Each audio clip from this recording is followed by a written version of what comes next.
Mga kapatid, sa araw na ito ating pinagdiriwang ang banal na kapistahan ng ating mahal na ina na nagpakita sa bundok ng Carmel. Napakaganda po ng ibig sabihin ng Carmel. Ang kahulugan nito ay hardin. At tayong lahat ay tinuturing na hardin, the garden of God. Tinatanim niya ang kanyang grasya, kanyang pagpapalat, kabutihan sa atin.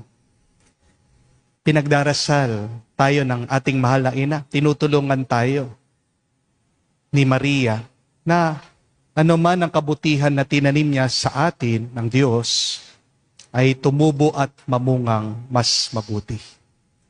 Sa mga napakaraming pagkakataon na kung saan tumubo nga tayo pero walang bunga ang ating buhay dahil paulit-ulit tayo bumabalik sa ating mga pagkakamali sa kasalanan. Palagi nating pinakikinggan ang tukso ng demonyo. Mga kapatid, pagsisihan natin mga pagkakataon na ito na kung saan tayo ay nililigtas ng Diyos pero palagi nating nilalapit ang ating sarili sa kapahamakan ng kasamaan. Sa mga pagkukulang natin, naway kaawaan tayo ng Diyos para makita tayo muling karapat-dapat makatanggap sa mga banal na misteryo.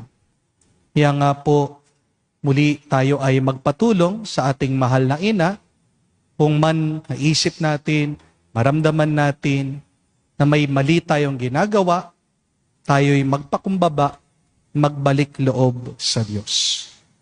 Dahil hindi tayo magiging payapa sa buhay pagkakasala.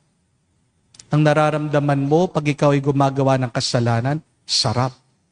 Pero hindi naman lahat ng sarap ay magbibigay sa iyo ng kabutihan. Not all pleasure is good. Tandaan mo kapatid, may kaluluwa ka pa rin.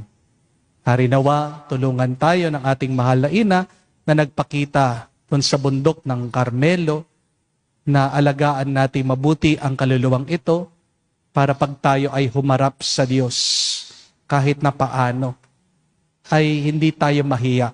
Maging karapat-dapat tayo sa tulong na kanyang grasya, nakamtan natin ang buhay na walang hanggan.